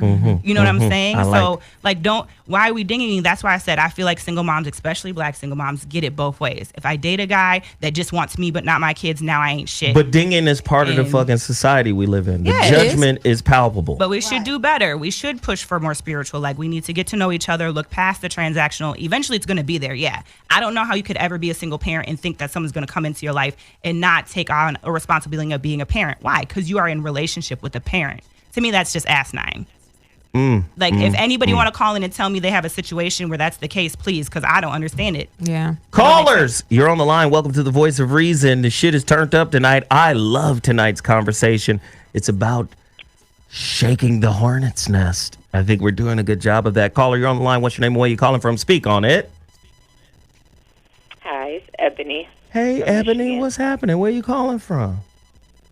Michigan. Shout out to the mitten. Right. Oh, God. Here we go. How are you all? What's happening? I was calling because I had 4 kids before I got married. I was one of those people that had multiple baby fathers. And so with my last one, actually my oldest one is my brother that I raised.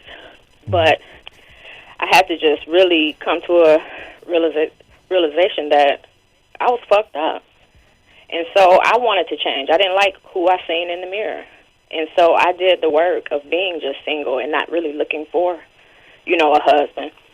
So I ended up marrying my best friend, to make a long story short. And it worked out.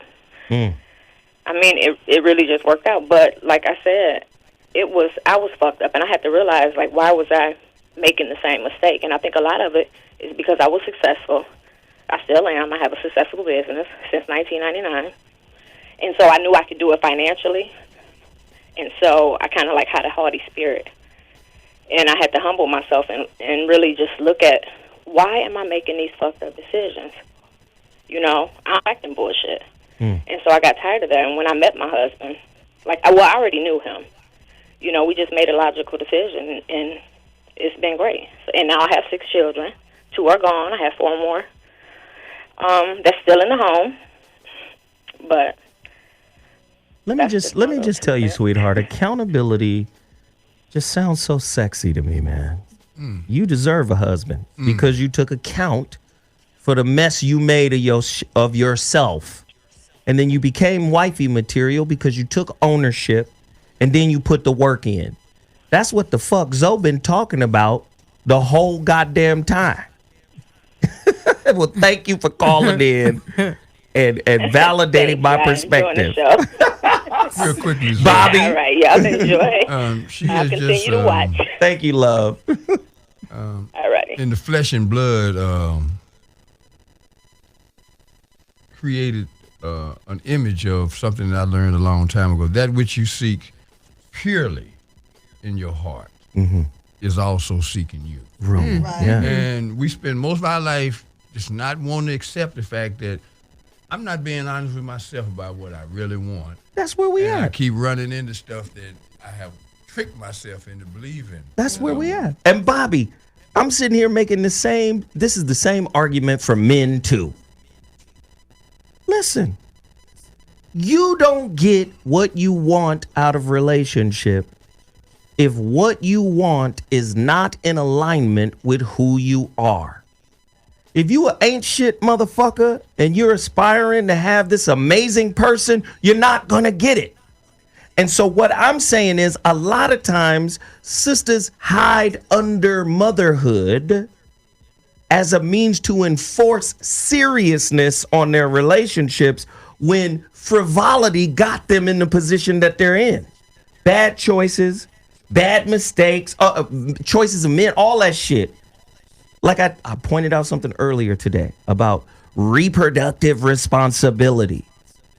Oh, you want to have 6 kids, 5 kids, 4 kids, 3 kids by the time you 27, and now all of a sudden you want to be motherfucking serious about who you dating. You done made a fucking shamockery of your life. But you should be because you fucked up too much. But hear what I'm saying. You have less bargaining chips. But that's just like saying somebody that goes to jail comes out of jail and they should just go back to jail because they made a mistake. That's not what I'm saying. But I'm just using an example to say if you made a mistake. It's like you are your mistake. You have to change. You have to pick up the pieces and try to make a difference in your life. You got to do what this lady just called in and said she did. But what I'm saying is most people don't do. She's the fucking unicorn. Right. But I'm saying if you have a lot of children, let's just say, and you've lived your life, your family is looking down at you, grandma, grandpa, everybody's like, dang, Shay has had all these kids. She living in the back house, smell like pee-pee. They going to have somebody going to keep talking to you about this situation, smell like old clothes and pee-pee, right? So they keep talking to you. They like, go to school. You need to pick better men. You need to make better choices. You need to get off the bus. You need to do X, Y, Z. All of these are criteria of things that they have on the to-do list. And one of the things on the to-do list is maybe not date homeboy at the corner. Right. Slanging dope. But I'm just using an example. All the dudes in the hood, stop being a toss-up. Right. You're the strawberry. And you're right. But with the point that I'm trying to make, that I'm trying to bring here is the exact same point Tone makes when he talks about the wealth gap. Right. We've got these billionaire, millionaire fucking dreams, and we don't understand the ground that we stand on, like where you actually are. A lot of times our relationship aspirations and dreams be in Disney World. And I'm saying for anybody that's in that situation, just like with the economic situation. Wait a minute, hold on. 2.6% of the nation's wealth? 2% of that is in the hands of baby boomers. 0.6% is in everybody else's hands, including Beyonce, including Jay-Z, including Bill Cosby, including Eddie Murphy, Michael Jackson, Prince. Everybody's in the 0.6 percentile. We broke technically, but we sitting here think we gonna be on motherfucking Windsor Hill somewhere. Like, no, it's not like that. So I'm saying for the sister who's in this position, does she not have to readjust her expectations? Does she not have to say, wait a minute, some of these demands, although I'm super motherfucking serious about my life now, I'm going to have to reorganize some of these expectations to fit how society labels me. Not saying it's right. Just saying I would like you to be present in my children's life can be unrealistic expectations. Right. So what are these?